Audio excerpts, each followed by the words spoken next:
IBC 24 के खास कार्यक्रम कांटे की टक्कर में आपका स्वागत है। आज हम बात कर रहे हैं बीजेपी के अभेदगढ़ भोपाल लोकसभा क्षेत्र की। अभेदगढ़ इसलिए क्योंकि 1989 से कांग्रेस यहां पर जीत के लिए तरस रही है। कई दिग्गजों को मैदान में उतारने के बाद भी कांग्रेस यहां पर जीत नहीं पाई। 2019 के लोकसभा चुनाव में कांग्रेस ने दिग्विजय सिंह को मैदान में उतारा था तो बीजेपी ने प्रज्ञा ठाकुर को, लेकिन प्रज्ञा ठाकुर ने 3,64,000 के भारी मतों के अंतर से दिग्विजय सिंह को करारी शिकस्त दी थी। अब एक बार फिर यहां से आलोक शर्मा मैदान में है तो कांग्रेस की तरफ से अरुण श्रीवास्तव। अब देखना होगा भोपाल की जनता क्या कांग्रेस को जीत दिलाती है या फिर बीजेपी का अभेद किला बना रहेगा भोपाल। तो चलिए मेरे साथ देखते हैं खास रिपोर्ट।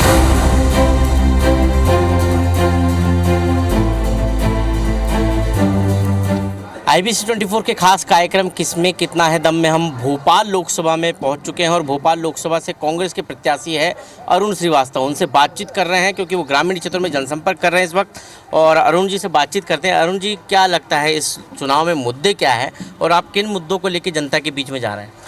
इस बार जनता में बहुत दम है और जनता के मुद्दे हैं। बेरोजगारी, भ्रष्टाचार, वादा खिलाफी का मुद्दा सामने है। हर 2 घंटे में एक बेरोजगार युवक आत्महत्या करता है। हर 2 घंटे में एक नारी आत्महत्या करती है। और जो स्थिति इस देश की बन चुकी है, इस देश में बेरोजगारों की कभी सोची नहीं गई। 2014 में बीजेपी का एक मैनिफेस्टो आया था कि 2 करोड़ लोगों को हम हर साल रोज़गार देंगे। आज 10 साल हो गया, 20 लाख को भी इनके प्लानिंग में रोज़गार नहीं मिला। 10 साल पहले वादा किया था कि हम लागत का दुगना किसान को देंगे और 10 साल में अभी फसल की लागत नहीं लगाई जा सकी तो दुगना की तो बात ही छोड़ दो। मैं उन लाखों किसानों को धन्यवाद देता हूं जो दिल्ली के बॉर्डर पर किसान आंदोलन में शामिल हुए थे। प्राइवेटाइजेशन की बात की जा रही है। रेलवे स्टेशन का उदाहरण है भोपाल बेचने का। मिंटो हॉल बेच दिया गया जहां विधानसभा हमारी लगती थी। सरकारी परिसंपत्तियां बेचने का एक विभाग बना लिया है। ये सबसे दुखद है। हिंदुस्तान में जब आज़ाद हुआ था 1947 में, यहाँ कुछ भी नहीं था। IIFM बना, एम्स बना, इंडियन इंस्टीट्यूट ऑफ टेक्नोलॉजी बने और भोपाल में मैनिट हुआ, BHEL आया, बोकारो आया, भिलाई आया। सब नेहरू जी की प्लानिंग का नतीजा था जो हिंदुस्तान आज इस रूप में खड़ा है। इंदिरा जी ने हरित क्रांति का नारा दिया था और समाजवाद का नारा दिया था। आज अधिकारियों कर्मचारियों का हालात ये है, वो डरे डरे से काम कर रहे हैं। आपने 4 महीने में देखा, एक कलेक्टर को मैंने भगा दिया, डिप्टी कलेक्टर को भगा दिया, उस कर्मचारी को भगा दिया। ऐसे नारे सत्ता पक्ष उठा रही है कर्मचारी के खिलाफ। अत्याचार का वातावरण निर्मित है।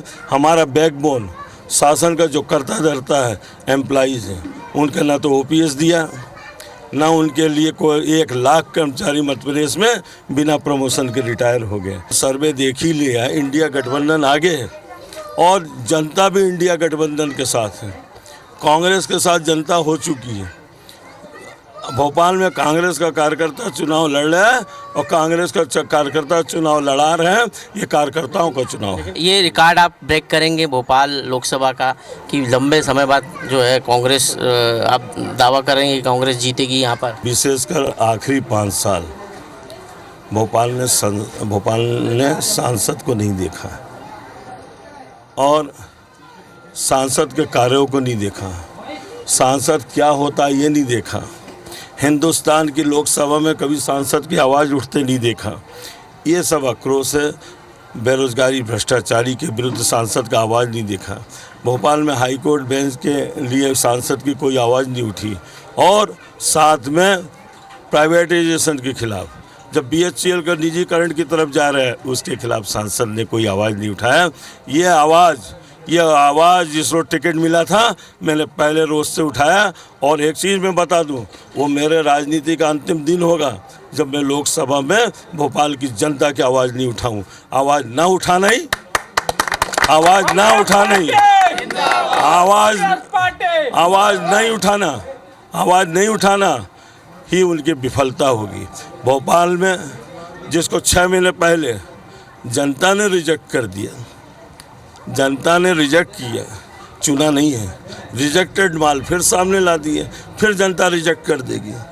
तो ये थे अरुण श्रीवास्तव। इनका साफ कहना है कि वो इस बार रिकॉर्ड ब्रेक करेंगे और भारतीय जनता पार्टी को जो है भोपाल लोकसभा सीट दिलाने का वो दावा भी कर रहे हैं।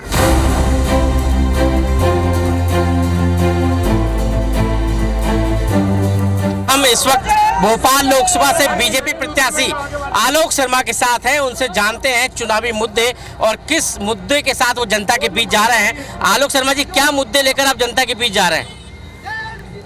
प्रधानमंत्री नरेंद्र मोदी जी की गारंटी को लेकर जनता के बीच में जा रहे हैं। एक देश में 2 निशान, 2 विधान, 2 प्रधान नहीं चलेंगे। अगर आज देश में जम्मू कश्मीर में धारा 370 समाप्त हुई है, यही तो प्रधानमंत्री नरेंद्र मोदी जी की गारंटी है। अगर आज देश में अयोध्या में रामलला का मंदिर बनकर तैयार हुआ है, यही तो प्रधानमंत्री नरेंद्र मोदी जी की गारंटी है। मुस्लिम बहनों को सम्मान देने का काम 3 तलाक कानून बनाकर किया है, यही तो प्रधानमंत्री नरेंद्र मोदी जी की गारंटी है। आज देश के अंदर 70 साल में कांग्रेस ने केवल 25,000 किलोमीटर NH के मार्ग बनाए हैं। भारतीय जनता पार्टी की नरेंद्र मोदी जी की सरकार ने 10 वर्ष में 50,000 किलोमीटर NH के मार्ग बनाए हैं। 70 साल देश में कांग्रेस की सरकार रही, केवल 75 एयरपोर्ट ही बने, परंतु 10 साल में प्रधानमंत्री नरेंद्र मोदी जी ने 148 एयरपोर्ट बनाकर देश की जनता की सेवा की है। यही तो प्रधानमंत्री नरेंद्र मोदी जी की गारंटी है। आज 70 साल में इस देश में कांग्रेस की सरकार ने 4 एम्स अस्पताल बनाए। प्रधानमंत्री नरेंद्र मोदी जी ने 10 साल के अंदर इस देश के अंदर 16 एम्स अस्पताल बनाए। यही तो प्रधानमंत्री नरेंद्र मोदी जी की गारंटी है। सबका साथ, सबका विकास, सबके विश्वास को लेकर, गरीब सेवा और सुशासन के कल्याण को लेकर हम जनता के बीच में जा रहे हैं। जनता में जबरदस्त उत्साह है। अटक से लेके कटक तक और कश्मीर से लेके कन्याकुमारी तक चले जाइए, चारों तरफ से एक ही आवाज आ रही है, अब की बार 400 पार। भोपाल में भी कमल का फूल खिलेगा। इस बार देश की जनता, भोपाल की जनता ये चाहती है कि देश में पुनः नरेंद्र मोदी जी के नेतृत्व में भारतीय जनता पार्टी की सरकार बने। कांग्रेस के प्रत्याशी कह रहे हैं कि आपको जनता ने यहाँ पर रिजेक्ट कर दिया था, लेकिन आपको फिर बीजेपी ने टिकट दे दी। कौन किसको रिजेक्ट करेगा ये तो भोपाल की जनता बताएगी, क्योंकि इस बार लोकसभा चुनाव में पिछले 35 वर्षों से लगातार भोपाल की जनता जनार्दन भारतीय जनता पार्टी के साथ में है। भारतीय जनता पार्टी के प्रत्याशियों को चुनकर दिल्ली की संसद में पहुंचा रही है। मैं भोपाल का बेटा हूं। भोपाल की जनता ने मुझे 2 बार पार्षद बनाया। भोपाल की जनता ने मुझे महापौर बनाया। पार्षद और महापौर का कार्यकाल मुझे देखा है। मैं भोपाल का बेटा हूं। भोपाल लोकसभा मेरा परिवार है। मुझे पूरी उम्मीद है कि भोपाल की जनता इस बार सारे जीत के रिकॉर्डों को ध्वस्त करेगी। लाखों मत से भारतीय जनता पार्टी को विजय श्री का वरण कराएगी और जो कमल का फूल भोपाल में खिलेगा उसकी माला हम प्रधानमंत्री नरेंद्र मोदी जी के गलों में डालेंगे। कांग्रेस दावा कर रही है कि इस बार वो रिकॉर्ड बनाएंगे। यहाँ पर भाजपा का जो गढ़ बन गया है भोपाल, उसको गढ़ को ध्वस्त कर देंगे। निश्चित रूप से कांग्रेस इस बार हार का रिकॉर्ड बनाएगी। बंटाडार को हराया, वो भाग गए, ये भी हारेंगे। इस बार तो कमल का फूल भोपाल में खिलने वाला है। कितना दावा मजबूत है आपका, क्योंकि हमारा कार्यक्रम ही है किसमें कितना है दम, तो आपका दम कितना है इस पूरी लोकसभा चुनाव में? देखिए, दम तो भोपाल की जनता जनार्दन का है। दम तो मेरे भारतीय जनता पार्टी के कार्यकर्ताओं का है। दम तो मेरे जनप्रतिनिधियों ने, जिन्होंने भोपाल के अंदर विकास के काम किए हैं। अगर आज भोपाल स्मार्ट सिटी बना है तो भारतीय जनता पार्टी की सरकार ने बनाया। अगर भोपाल हेरिटेज सिटी बना है तो भारतीय जनता पार्टी की सरकार ने बनाया।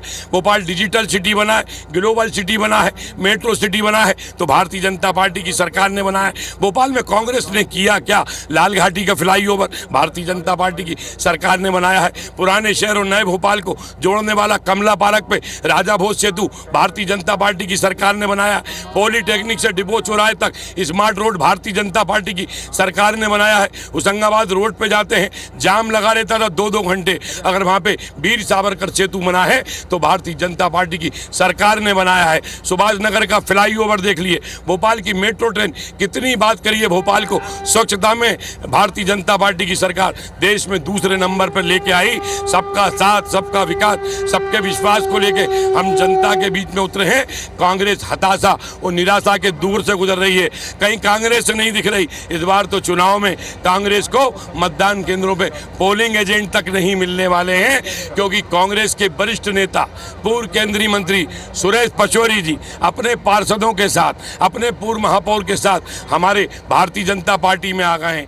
ऐसे कांग्रेस के कार्यकर्ता, ऐसे कांग्रेस के नेता जिन्होंने इस मध्य प्रदेश में कांग्रेस को गढ़ने का काम किया, आज कांग्रेस में सम्मान नहीं हो रहा है। तो जिनका सम्मान नहीं हो रहा है, वे सम्मान अगर उनका कोई कर रहा है तो भारतीय जनता पार्टी कर रही है। और भारतीय जनता पार्टी में वे आए हैं, कांग्रेस का खराब मटेरियल कांग्रेस में ही है, अच्छे मटेरियल को लेकर हम उनको पार्टी की रीति नीति सिद्धांत बता रहे हैं। हम सबका साथ को लेकर भोपाल में इस बार कमल का फूल खिलेगा। तो आलोक शर्मा जी का दावा है कि भोपाल में रिकॉर्ड बनेगा और रिकॉर्ड बनाकर वो जीत हासिल करेंगे। तो कांटे की टक्कर में आपने सुना बीजेपी के प्रत्याशी आलोक शर्मा के दावे और कांग्रेस के प्रत्याशी अरुण श्रीवास्तव के दावों को। अब हम सीधे जनता से बातचीत करेंगे और जानेंगे कि जनता के मन में क्या है और जनता के मुद्दे क्या है। तो चलिए मेरे साथ।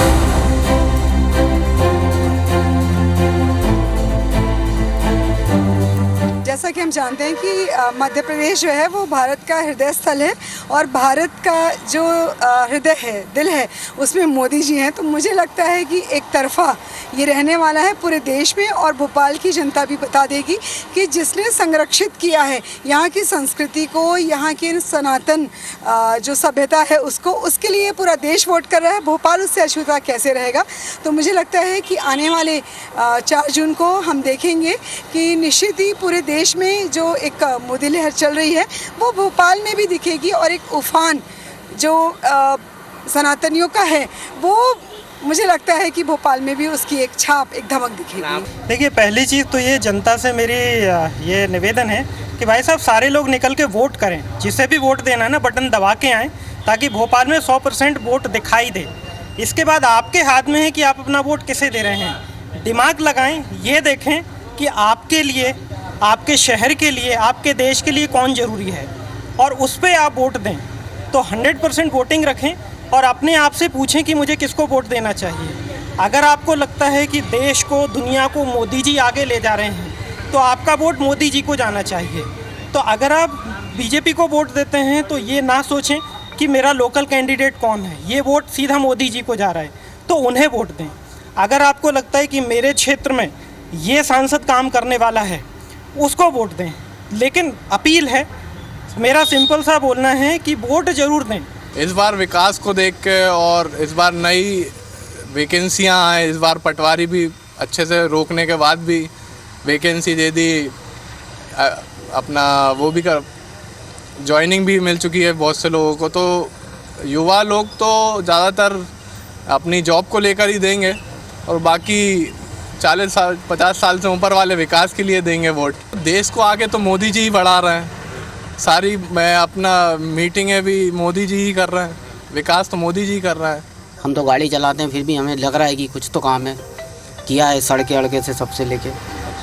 हाँ, मोदी जी को, मोदी जी बिल्कुल। और बीजेपी भोपाल तो वैसे भी बीजेपी सीट है, तो आलोक शर्मा जी वन साइड जीत रहे हैं। अच्छा। हाँ, कांग्रेस तो कहीं दूर दूर तक नहीं है। जो भी पार्टी अच्छा डेवलप कर रही है, विकास कर रही है, पब्लिक के बारे में सोच रही है, आगे की प्लानिंग कर रही है, तो डेफिनेटली जनता इंक्लूडिंग मैं, हम लोग उन्हीं को प्रेफर्ड करेंगे बेसिकली। लोकसभा चुनाव में कहते राष्ट्रीय मुद्दे चलते हैं, राष्ट्रीय छवि की बात होती है, राम मंदिर की बात होती है। देखिए, वहाँ मैं कमेंट नहीं कर पाऊँगा क्योंकि मेरा उतना ज़्यादा राजनीति में झुकाव है नहीं, ना मेरा उतना वो है।